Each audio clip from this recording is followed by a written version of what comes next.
जय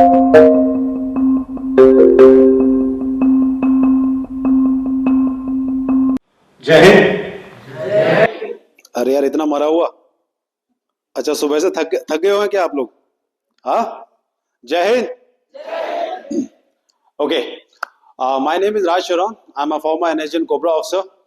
तो एक छोटा सा मैं अपना ब्रीफ इंट्रो दे देता हूँ। Apart from that I am also an engineering graduate. उसके बाद मैंने 2 ढाई साल प्राइवेट में काम किया। Then I landed in OTA, cleared SSB. वहाँ से ओटीए से बाहर आया। Then I work for almost 1 year with IIT Roorkee. पढ़ाई की, काम भी किया। Then I landed in COBRA. ठीक है, उसके बाद 10 साल सर्विस के बाद देन आई एम आउट। अब मैं आपके सामने खड़ा हूँ। So now coming to talk, to begin with I just want to know कि how many in this gathering knows about energy? I can see the hands. Okay, wonderful. अब मैं जानना चाहता हूं कि एनएसजी के बारे में लोग कौन कौन जानता है before Mumbai attacks. Mumbai attacks के बाद तो काफी लोग जानते हैं। मुंबई अटैक से पहले कोई जानता था? ओके। कोबरा के बारे में जानता है कोई? ओह वंडरफुल, मुझे ऐसे लोग चाहिए। So NSG is a India's counter terrorism elite unit and vice versa COBRA is India's elite jungle warfare unit. ठीक है, सो दोनों ही अपने अपने उसमें एलीट हैं। सो आज हम बात करेंगे, जैसे मुंबई अटैक्स हो गया, अक्षरधाम अटैक हो गया, राइट? तो ये अटैक्स बहुत रेयरली होते हैं। तो मैं जस्ट आपसे जानना चाह रहा था कि जो ये अटैक्स हैं, चलो ठीक है अटैक हुआ तो अब हम लोग आए, काम किया, ऑपरेशन हुआ, लोगों को मारा और जो भी है, अटैक्स तो रोज नहीं हो रहे हैं। तो उस टाइम पर हम लोग क्या करते हैं? Any ideas, any thoughts? हाँ राइट, मतलब ऑब्वियसली ट्रेनिंग। मतलब ही is right, I am not saying कि हम ट्रेनिंग नहीं करते। We do lot of training, lot of work, और बहुत कुछ चल रहा होता है। बट आई विल से कि only training, then I think it's a myopic view. Training word justify नहीं करेगा। बैक एंड, जो सो कॉल्ड बैक एंड होता है, उसमें क्या होता है कि देयर इज अ कल्चर। और आप कल्चर के बारे में आप बहुत सुनने वाले हैं। मेरे पास जो बंदा है वो भी कल्चर के बारे में बताएगा आपको। सो हम एक कल्चर चलता है पीछे। Culture of what? Culture of ownership, culture of consistency and a culture of purpose. Yes, training is a part of it, but एक कल्चर ऐसे ही एनग्रेन नहीं हो जाता। There is no crash course और no certification that you can do और आप जाके सारा कल्चर एसिमुलेट कर लो। सो जो बैक एंड में हम लोग कर रहे होते हैं, there is a whole process of culture assimilation that we go through. चाहे ट्रेनिंग्स हो, चाहे वहाँ पे रोज के टास्क हो। तो उससे क्या है कि आपकी कल्चर एसिमुलेशन की प्रोसेस चल रही होती है। ये प्रोसेस इसलिए जरूरी है कि जिस दिन आपको एक्शन करने का टाइम आएगा तो you don't have to think again. आपको दोबारा सोचना ना पड़े, आपके माइंड में आउट ऑफ डाउट ना आए कि मैं क्यों कर रहा हूँ, क्यों जा रहा हूँ। तो उस कल्चर के बारे में आज बात करेंगे। सो ये जो मैंने बताया आपको, culture of ownership, culture of consistency and culture of purpose. So I start with culture of ownership. So ownership हमारे लिए ओनरशिप का मतलब है मेरी टीम, मेरी यूनिट, मेरी वर्दी, मेरा मिशन या टास्क, चाहे वो फेल हो सक्सेस हो, दैट इज माइन। उसकी रिस्पॉन्सिबिलिटी मेरी है, अकाउंटेबिलिटी मेरी है। ठीक है, सब वो मेरा है। अब आपने आई होप आप लोगों ने नाम सुना होगा, नाम नमक निशान। तो उसी इथोस से हम चलते हैं कि यहाँ पर हम ओनरशिप का लेके चलते हैं। तो मैं आपको कोई किसी और के एग्जांपल्स नहीं दूंगा, मैं अपने एग्जांपल्स दूंगा। सो ओनरशिप की बात करते हैं। I was going through cobra probation. हमारा कोबरा प्रोबेशन होता है बेलगांव में, होता है वेस्टर्न घाट्स में। बहुत अच्छे पहाड़ है वहां पर फॉर टूरिस्ट, बट हमें पता है वहां पर हम कैसे सर्वाइव करते हैं। तो 3 months long process, 90 days, sleepless night and restless days. So हमारा कोबरा प्रोबेशन का लास्ट लेग होता है 1 वीक का जंगल सर्वाइवल होता है। उसमें we keeps on doing lot of exercise, कैसो सैडो रेड एंड एवरीथिंग। तो 7 दिन जो ऑलमोस्ट जो आपका सेट राशन है, उसी राशन से आप जाते हैं, उसी में ऑपरेट करते हैं, एक्सरसाइज खत्म करते हैं। जो लास्ट डे होता है, लास्ट नाइट होती है एक्चुअली, उस दिन हमारा होता है 40 किलोमीटर का रन बैक। उस रन बैक की खासियत यह है कि जब सूरज ढल जाएगा, अंधेरा हो जाएगा, तब वो रन बैक शुरू होगा। आपको 40 किलोमीटर रन करना है जंगल के थ्रू, विदाउट एनी लाइट। आपके हाथ में आपका जीपीएस होगा। और सबसे ध्यान में देने वाली बात यह है कि अगर आपको रेस कंप्लीट करनी है तो आपको अपनी टीम के साथ आना पड़ेगा। अगर आपका टीम का बंदा एक भी अगर किसी भी रीजन से वो रेस पूरी नहीं कर पाता है तो आपको मार्क्स नहीं मिलेंगे। You will just qualify, that's it, but you won't be in the race of getting the trophy. ठीक है, तो मैं this was the first time जब मैं 40 किलोमीटर रन किया। I will tell you it was very gruelling. रात को हमारी रन शुरू हुआ, एक दो मेरे जो टीम के मेंबर्स थे, जवान थे, एक का नीम इंजरी हो गई बिकॉज आप रन कर रहे हैं अंधेरे में, गड्ढे में गिर गया, एक का एंकल ट्विस्ट हो गया। सो लास्ट 5 किलोमीटर रह गया था, लास्ट चेक पॉइंट था, और मेरी हाल ये था कि मेरे my legs were shivering, literally my legs were shivering.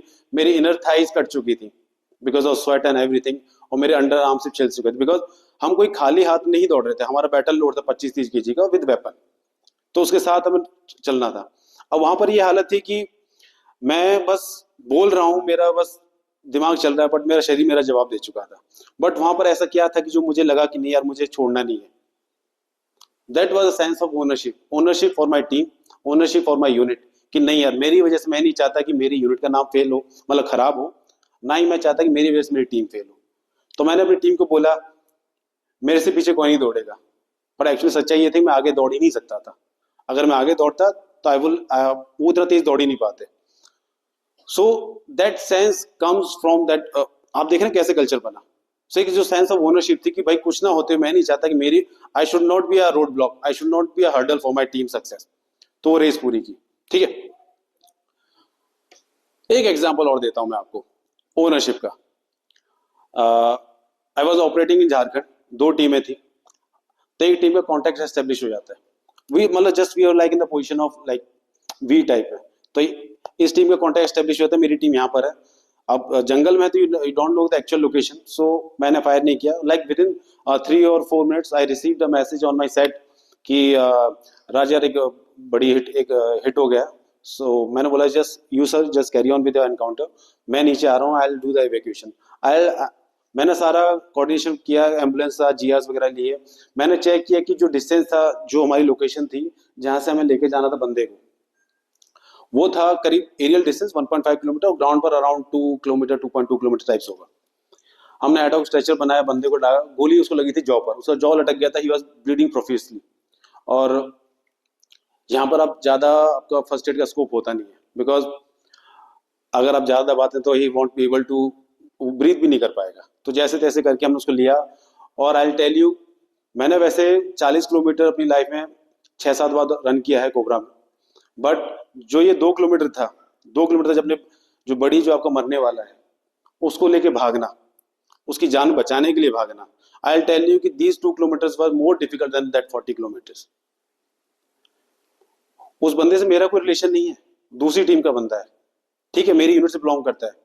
अब उसको गोली लगी, मुझे पता है मरेगा, but we me and my team, मैं ये नहीं कह रहा मैं नहीं, me and my team were doing our best कि नहीं यार इस बंदे को कैसे बचाना है। We were running professionally. आप, मैं ऐसे कोई रोड रनिंग की बात नहीं कर रहा हूँ, हम जंगल में नाले में से निकल रहे हैं और उबड़ खाबड़ रास्ता है, बट आपको स्ट्रेचर पैरेलल रखना है ताकि बंदे को ज्यादा दिक्कत ना हो। उस बंदे का ब्लड लिटरली हमारे ऊपर गिर रहा था, बट इन दी एंड हमने उसको पहुंचाया वहां पर, but that guy was no more. वो उसने ही सकम टू हिज, मतलब ब्लड लॉस की वजह से ही वाज नो मोर। सो आप देखेंगे कि यहाँ पर भी एक सेंस ऑफ ओनरशिप था कि नहीं मेरा बंदा है, चाहे हमारा कुछ भी हो जाए, मेरी सांस फटने वाली, मैं गिरने वाला हूँ, but no I won't lose hope. और मैं ये कह रहा हूँ, मैं नहीं, मेरी टीम के किसी भी बंदे ने, किसी ने भी ऊ तक की आवाज नहीं निकाली कि नहीं सर मुझसे नहीं दौड़ा जा रहा, मैं नहीं कर पाऊंगा। एवरीवन इज पुशिंग एवरीवन कि नहीं सर इसको करना है, बचाना है। So this is a sense of ownership. ठीक है, और इसमें एक एग्जांपल मैं देता हूँ अभी का, जो मैं आपको बता रहा हूँ कि जो मैं अभी काम कर रहा हूँ। सो रिसेंटली अभी मैंने लाइक 2 मंथ्स बैक मैंने एक प्रोजेक्ट एग्जीक्यूट किया था, एक प्रीशियस मेटल रिफाइनरी का। तो उसमें जो स्कोप ऑफ वर्क था उसके अकॉर्डिंग तो हमने सारा काम किया, but we later came to know that कि जो क्लाइंट है उसकी company, they are facing some other issues जो हमारे स्कोप से बाहर है, but we went out of that scope. हमने वो क्लाइंट की हेल्प करी बिकॉज वो इथोस ऐसे नहीं कि वो मैंने वर्दी उतार दी मेरे इथोस खत्म हो गए, no, these ethos were deeply ingrained in me, that culture has assimilated in my body properly। ऐसा नहीं होगा मैंने वर्दी हैंग कर दी तो मेरा फौजी बाहर चला गया, नो, वो इथोस मेरे साथ शायद जिंदगी भर ही रहेंगे। तो this effort of mine, not mine, I will से my company was highly appreciated my client, कि उसके वर्ड्स थे कि आई वाज नॉट एक्सपेक्टिंग कि आप लोग ऐसे हेल्प करोगे।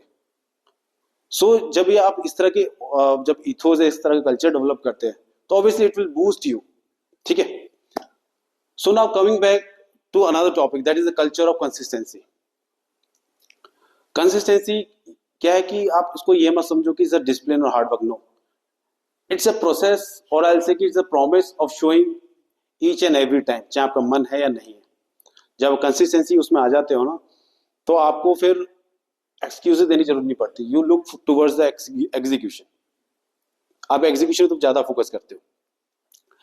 सो मैं इसको बताता हूँ आपको कि एग्जीक्यूशन जो कंसिस्टेंसी की बात करते हैं।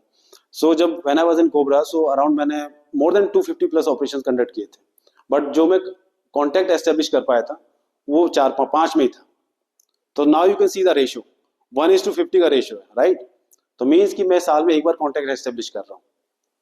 But to give you a fun fact, जो भी मेरे कॉन्टैक्ट एस्टेब्लिश हुए थे वो 2 ही साल में एस्टेब्लिश है, 2016 एंड 17। बाकी जो मेरे 3 साल थे कोई कॉन्टैक्ट एस्टेब्लिश कर ही नहीं पाया था।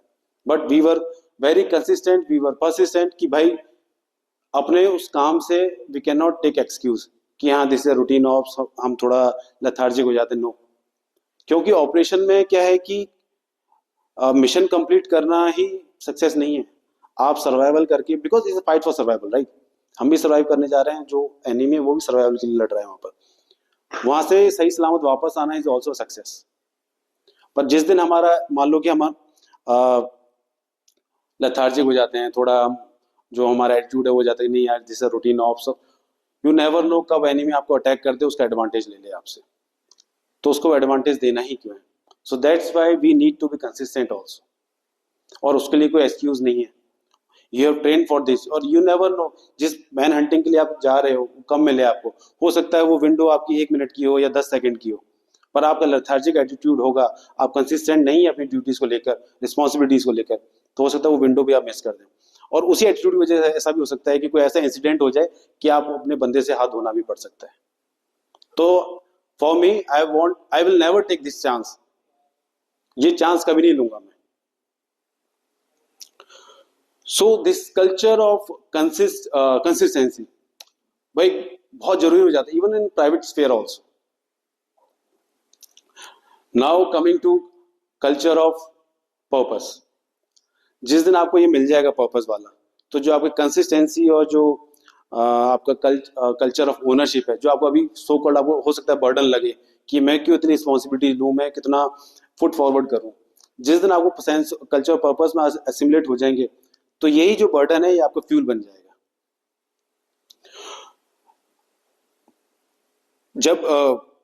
जब एक सेंस ऑफ पर्पस आता है, जब मैं आपको बताता हूँ कि जब to just give you some facts, मैंने कोबरा प्रोबेशन किया, एनर्जी प्रोबेशन किया, मैंने वारंटे में लीको भी किया, एंड ग्रेहाउंड प्रोबेशन भी किया, तो मतलब लॉट ऑफ ट्रेनिंग। बट जो प्रोबेशन है लोगों को लगता है कि it's all about physical and mental, obviously this मतलब वो है आपकी जो मेंटल और फिजिकल बाउंड्रीज है वो उनको इतना तोड़ देते, इतना पुश कर देते कि यू नेवर नो, आपको अपने एक्चुअल पोटेंशियल के बारे में जब भी पता लगता है जब वो पूरा करते हैं। But for me these probation are much more than that. क्या वो आपका जो पर्पस है ना, उसके लिए वो थॉट क्लैरिटी देते हैं अलग से, एक आपको थॉट क्लैरिटी मिलती है, एक विजन मिलता है आपको कि हाँ अब मेरे पास ये मैंने कर लिया है, तो now picture is much more clear to me, एक वो सेंस ऑफ पर्पस आपके पास आ जाता है। और एक चीज मैं आपको I miss one thing about consistency की, जो मैंने आपको प्रोविजंस के नाम बताए, इन प्रोविजंस में ना देखो यार, आई एम अ नॉर्मल बीइंग, मैं ये नहीं कह रहा मैं सुपर सोल्जर है और मैं कोई रैम्बो वगैरह नहीं। हर एक प्रोविजन में मेरे साथ ऐसे मोमेंट्स आते थे कि यार क्यों कर रहा है तू, जस्ट लीव इट, बहुत हो गया, क्या कर लेगा, इतना एक तुमने प्रोविजन कर लिया, डन इट ऑलरेडी, तो क्या ही तुम उखाड़ लोगे। और जिस दिन ऐसे थॉट्स आ जाते थे ना कि एक एक दिन मतलब एक एक मिनट निकालना मुश्किल हो जाता था, बट फिर आपको समझाना पड़ता है अपने आप को कि बड़ी you have volunteered for this, nobody has asked you कि भाई आप आ जाओ करो, and this goes for everyone also. जब लेट्स से यहाँ से जब बहुत लोग जब पास आउट होकर जाएंगे, कुछ लोग जॉब करेंगे या कुछ लोग एंटरप्रेन्योरियल जर्नी में जाएंगे, सो ये आपका कॉल है, राइट। तो you can not take excuses कि भाई मैं क्यों कर रहा हूँ, क्या कर रहा हूँ, बिकॉज ये आपका कॉल है, कंपनी ने आपको इंटरव्यू लिया, आपने वॉलंटियर किया है, right. So you can not have that liberty की क्या बोलते हैं कि यू स्टार्ट गिविंग एक्सक्यूजेस कि नहीं करना है, मेरा वो नहीं है। हाँ, Obviously if you are not liking the culture, there is other reason, but I'm just talking about when जो आपको काम असाइंड है तो उसके जो जिस चीज का आपने वॉलंटियर किया, you can take excuse from that. See, so now coming to purpose. जब पर्पस की उसमें जब आप पहुंच जाते हैं, जब आपको सेंस ऑफ पर्पस एकदम क्लियर हो जाता है, थॉट क्लियरिटी आ जाती है, सो थिंग्स जैसे मैंने बताया कि फ्यूल बन जाता है. मैं इसी में एक एग्जांपल देता हूं आपको कि जैसे मैंने अभी रिसेंटली आपको प्रीशियस मेटल रिफाइनरी का एग्जांपल दिया. तो उसमें क्या था कि जो मेरी टीम है, जो टीम मेरे लिए काम करती है, तो उसमें क्या है कि वेटरन्स हैं. Veterans I am not saying कि भाई एक ही ऑर्गेनाइजेशन से, आर्मी से भी हैं, नेवी से भी हैं, सिविलियन बैकग्राउंड से भी हैं, ठीक है. बट जब मैं उनके साथ काम करता हूं तो माई वर्क गोज फ्लॉलेस. क्यों? क्योंकि उनका पर्पस और मेरा पर्पस, मेरा विजन और उनका विजन प्रॉपर्ली अलाइंड है. मुझे उनको टास्क बताना है और उनको टास्क की क्लैरिटी उनको कैसे करना है. फिर वो ये एक्सक्यूज नहीं देखते हैं कि आज नहीं हो पाएगा, कल करेंगे, परसों करेंगे. नो, जब आपका ये सारी जब तीनों चीजें आपकी अलाइन हो जाती हैं, कंसिस्टेंसी, ओनरशिप एंड पर्पस, तो फिर जो सो कॉल्ड जो कॉर्पोरेट लीडर्स हैं बोलते हैं कि 18 घंटे काम करो, 20 घंटे काम करो, so that just become a मतलब फ्यूटाइल. उसकी जरूरत ही नहीं पड़ती आपको. तो मेरा जब कहने का मतलब ये है कि जब ये पर्पस और ये तीनों चीजें आपके अलाइन हो जाएंगी, तो आप जब काम को लेकर ना उसको एज अ बर्डन नहीं समझोगे, it becomes a feel for you, और आप उसके पीछे भागोगे. एक बार इस जर्नी में आप शुरू करेंगे और जब आप अचीव कर लेंगे, things will become a butter smooth. फिर आपको कभी कोई दिक्कत नहीं आने वाली. And my message in the end will be this only कि जब आप इंस्टीट्यूट से पास आउट होकर जाएंगे, obviously I am my best wishes to you also कि जाइए, बहुत अच्छी जॉब मिले आपको, जो आप डिजायर करते हैं वहां पर आप लैंड अप हो. बट आप इसी उस माइंडसेट के साथ जा रहे हैं कि बस मुझे अच्छी जॉब मिल जाए, that's it, then you may leave a good life, उसमें कोई डाउट नहीं है मुझे. But when you want to lead a very contentful and satisfied life, तो जब ये चीज आपके अंदर एसिमुलेट हो जाएंगी, जो मैंने 3 आपको पिलर्स बताए, तो नथिंग विल स्टॉप यू. आप अपना एक इमेज और ऑरा अलग ही लेके चलेंगे. हाँ, रही बात की चीजें कैसे एसिमुलेट करनी है, that is a separate topic for different time, because आप ये 15-20 मिनट में it's very difficult to cover all these aspects of this. So that's all from my side, and I hope I would have made some impact towards your thinking and towards your thought process. Thank you. Jai Hind.